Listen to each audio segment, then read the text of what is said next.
Ayun na nga, GTA 5. Connect natin sa Rage ko. Yeah. Medyo lag kasi ano, marami naka-open tsaka nagre-record ako eh. Tsaka medyo mababa rin specs ko. Pero pag ang naka-open lang eh, itong GTA 5, kaya yan, walang lag. 18 lang to eh. Sa mga nagtatanong kung kung anong requirements ng GTA 5, A8, AMD A8 quad-core. Mataas yun ah. Hindi ko lang alam kung ano equivalent ng AMD A8 sa Intel. Basta search nyo na lang, madali lang naman yun. Hanap tayo ng mga player. Ito. Yan. May mga server na lag ah. Kaya huwag kayo magtaka. Yan. Papalitan natin ng itsura natin para medyo maganda. Nagwawala na. Painkiller muna natin. Cheat muna natin. Baka mamatay tayo.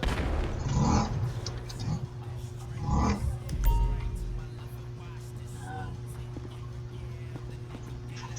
Medyo malag kasi nga. Dami na ko open na ako. Pero pag once na naglaro ako, okay na yan. Ayan o, makikita yung kalaban, VIP 11, VIP. Makatabi ko lang. Pinabaril lang ako eh. So, tayo. Palit muna tayo kasi yung parang bawal magpalit pala. Pag nakakonect ka na, bawal magpalit ng ng costume. Kasi makikita nyo naman yun, costume o actor. Once na nasa game ka na. Ganda ng bahay oh. Wow, ayun, pwede pala eh. Directory mode, delay lang ako. Yan. Okay. Pili tayo ng costume. Actor.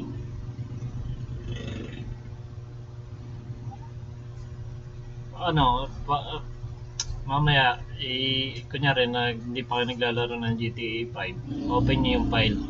Once na open nyo yung file, gagawa yun ng pasok kayo ng story mode. Kahit pag nakapasok kayo ng story mode, pwede nyo na i-quit yung game pa. Kasi kaya ako pinapapasok ng story mode para gumawa mismo yung GTA 5 na sarili niyang save game file. Kasi pag hindi kayo pumasok ng story mode, walang save game file.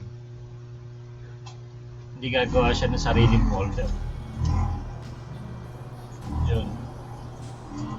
Close ko na rin to kasi nga.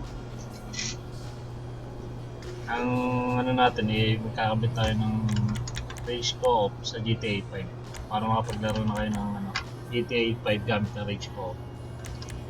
Actors, costumes, space layer.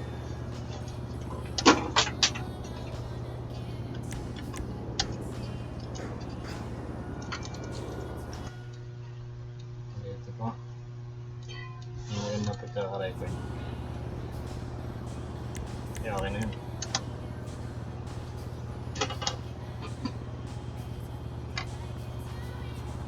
Okay na yun.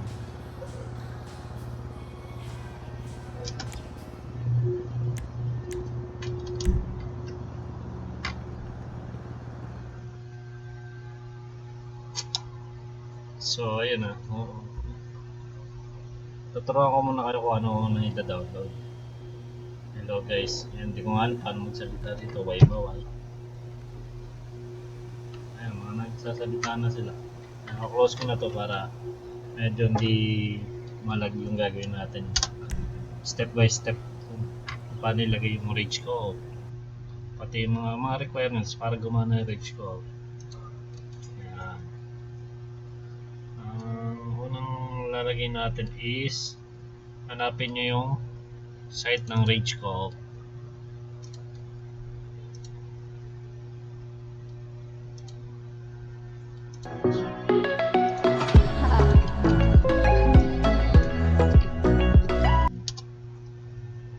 Rage Co-op, click nyo na yung Rage Co-op. Tapos download Rage Co-op. Yan. Ayan, nakita nyo yung latest release. Merong mga rage scope na gumagana lang mismo sa specific file ng GTA. Huwag kayong gagamit ng GTA Lite tapos GTA compressed file yung mga 30 gig. Gamitin yung 110 kasi hindi gagana yun. Sa akin hindi gumana kasi na-try ko na lahat Kasi siyempre gusto ko mas less yung gig no gagamitin para yung may extra space pa ako para sa ibang game. Tinry ko ay gumana. Ang gumanap sa akin is GTA Premium. GTA 5 Premium. Tapos ang download nyo rito sa Rage Co is ito. Yan. Rage Co client zip. Tapos itong Rage Co server. Once sa download na yan, unahin muna natin mga download Punta naman kayo sa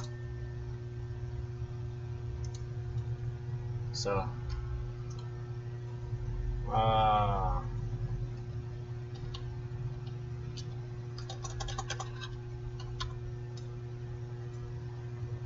so di kalimutan ko yung file yun script hook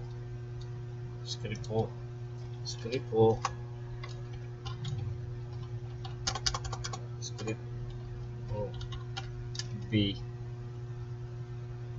script hook B muna tayo. Yan.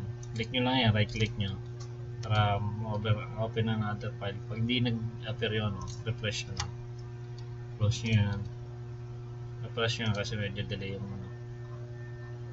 yan. Scroll down nyo lang tapos ito click nyo itong download, huwag yung developers ito click nyo sa script B yan, itong download na yan tapos sabihin version na yan January 28 release. Okay, next step tayo is scripthookb.net. Yan. Click nyo lang yan. Once nakaklik nyo, scroll down. Kaya pag wala scroll down, meron dito sa gilid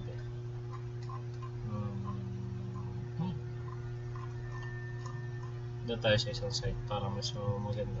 Hindi ko kabisado pero nandiyan lang download nyo Kapag-download na ako dito sa yan. So click nyo lang yung download na yan. Automatic na ilalabas na yan. Ganun pa rin. Scripthookb.net. Once download nyo na yun, meron pa isa yung release. Yung release, lalagay ko na lang lahat yan. Yan. Ganito kalabasan yan. Nasa download siyempre extract nyo pa yun. Nasa download ko. Nasa extract nyo yun, magiging folder yun na parang ganito. Yan. Magiging folder na yun. Siguro din yung pag in-extract nyo, right click. Extract yung papat na folder na extract. Para may mag-create na sarili niyang folder. Para hindi kayo mahirapan. Kasi pag in-extract nyo lahat yan, halo-halo yan, sabay-sabay.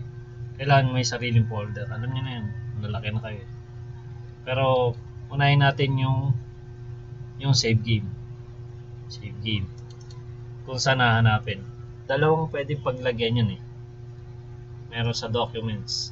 Click yung documents, Rockstar, GTA 5. Yan. Pag wala kang nakita profile, ibig sabihin wala dito sa documents. Siyempre, maghanap muna kayo 100%. Type mo lang sa Google 100% save game GTA 5. Yan. I-click nyo lang yan. Pag in-click nyo yan, may lalabas dyan. Yan. Download nyo yan. Automatic na yan. Pag once sa click nyo yan, may lalabas na ganito. Da-download nyo. This one. Save game. Yan. Kakapin nyo lang yan. Copy na natin para ganda. Once sige yun na may ginagawa once copy nyo lang file na yan tapos pindutin nyo yung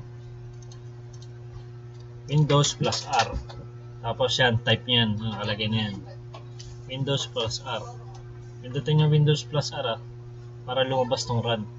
Tapos type nyo yan, yung kung ano nakalagay dyan. Percent up data, percent. Okay nyo.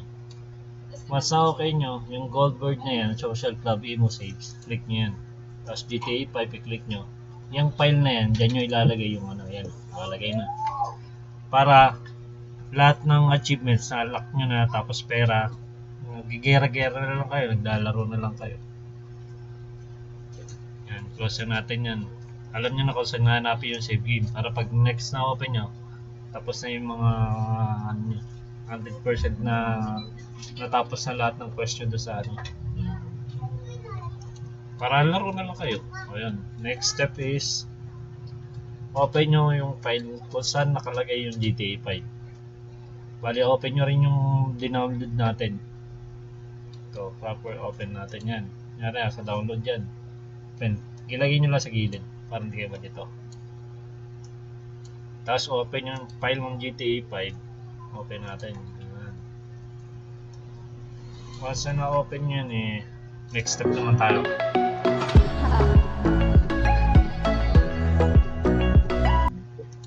Next step is kakopy natin tong Rage Scope client. I-click mo yung Rage Scope client. Dalawang folder kasi yan Pag ito kinopy mo, di obra yan.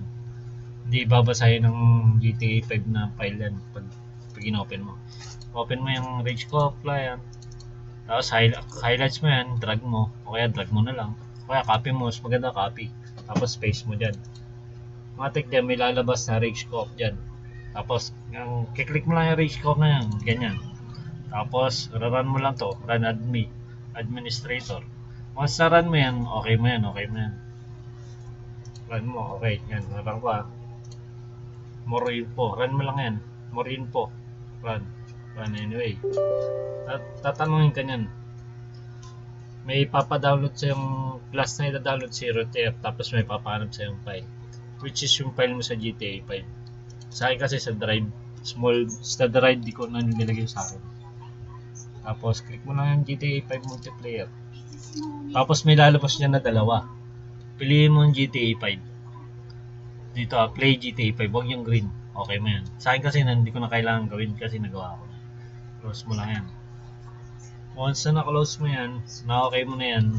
O ito open. Pag download mag-install ng ano yan ng Rage client. Close na natin yan. Kunyari na okay ka na.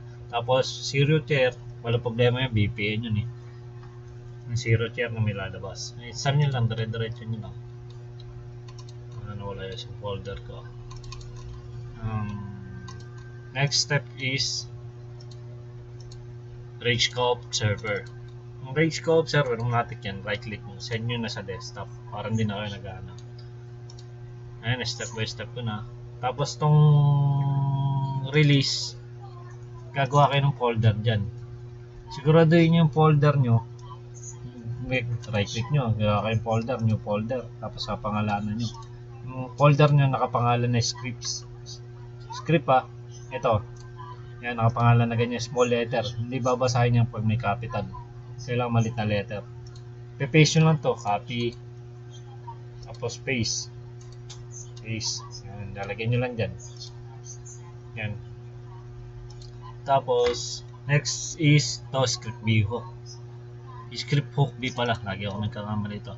Click nyo yung script hook B. Tapos, punta kayo ng bin.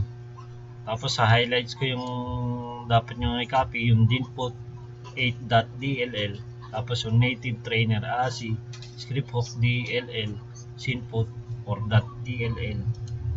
Ilabas nyo lang dito sa folder para hindi kayo makakapan.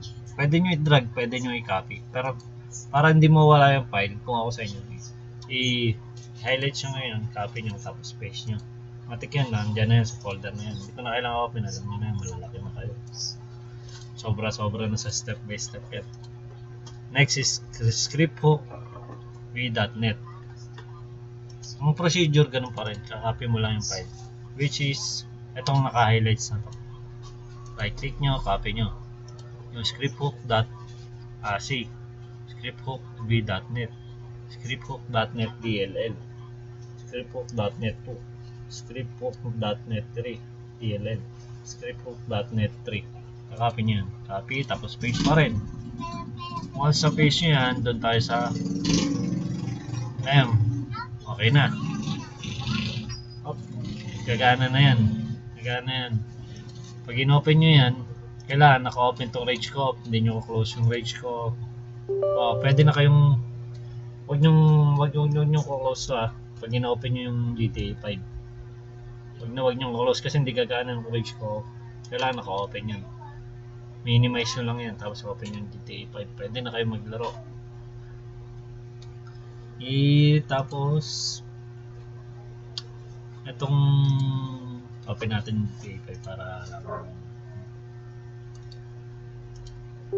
may mga errors yan. Ang nangyayari dyan, pag hindi gumana, try nyo tong second step. May sounds pa para maganda.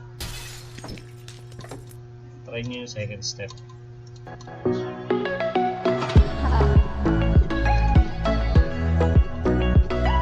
Try nyo yung second step, which is right click nyo yung rage co properties. Pag di gumana, pag di siya compatibility, right click properties, ulitin ko, right click rage co properties, punta kayo sa compatibility, tapos run nyo, apply. Sa akin kasi gumagana apply, okay. Ganun din sa GTA 5, properties, compatibility, check nyo yung run, apply, okay, tapos play nyo. Yun, matik na yun, gagana na yun. Pag di gumana, PM nyo ako mismo mag-aayos yan.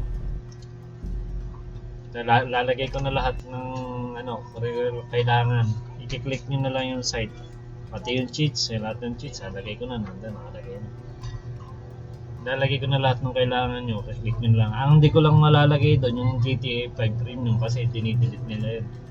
Automatic delete yun okay.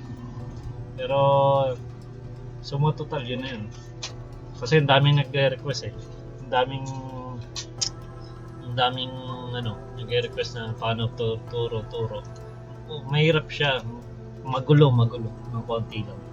Pero once na gamay mo na yung alam mo na yung procedure, madali na lang. Basic na lang siya. Kahit ulit-ulitin nyo. Kaya nawala yung copy nyo, download nyo lang. Ganun lang kadali. Yan, tingnan natin, papasok to.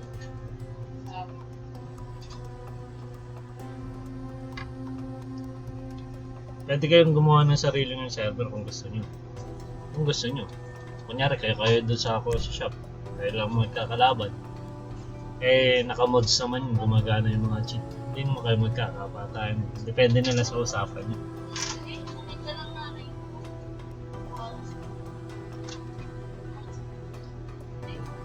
Yun.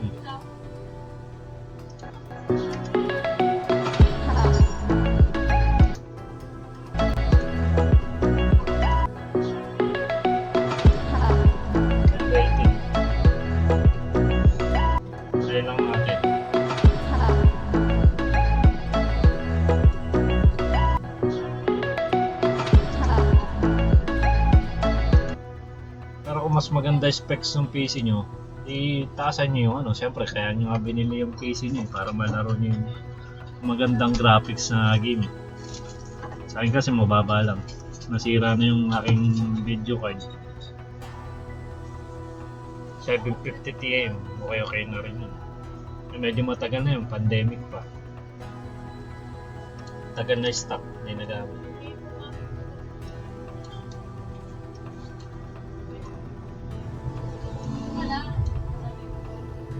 Sa lahat ng link na kailangan nyo, lalagay ko na doon sa site. I-click nyo na lang para panoorin nyo na lang step by step kung ano yung mga ida-download. Kung basta nandun na yun. Pag di nyo nasundan yun, kasalanan nyo na yun. Pero pag di gumagana at sinunod nyo ng maayos, PM nyo lang ako. Ako mag-aayos yun. Hindi ako matagal ang aking task sa akin, pero sulit naman.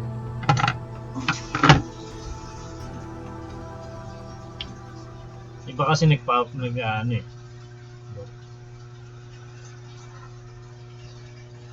Ayan, pumasok. Pasok na, skip na natin. Ganda ng bahay. Sino kaya naglaro nito? No? Sa game na to.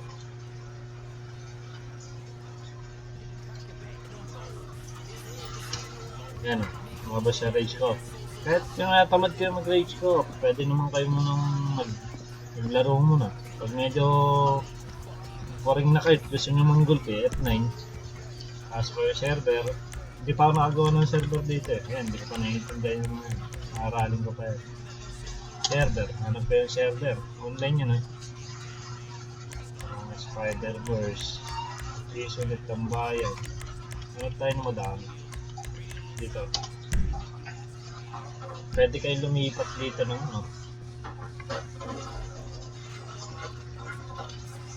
painkiller. Mamaya magkalaban tayo dito. Ano naman pinaka-cheat ko dito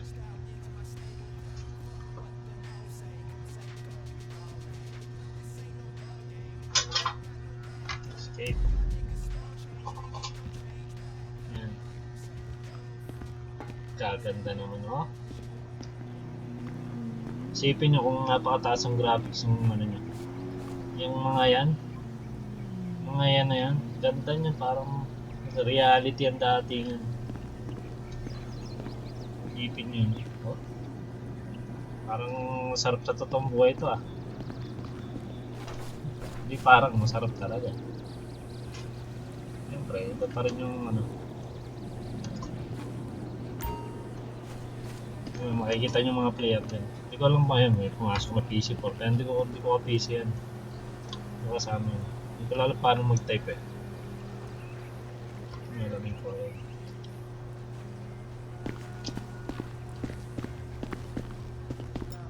So ayun. Yun lang ang mga basic. Kayo na bahala. Pag hindi, PM nyo ako para Okay? Thank you. God bless.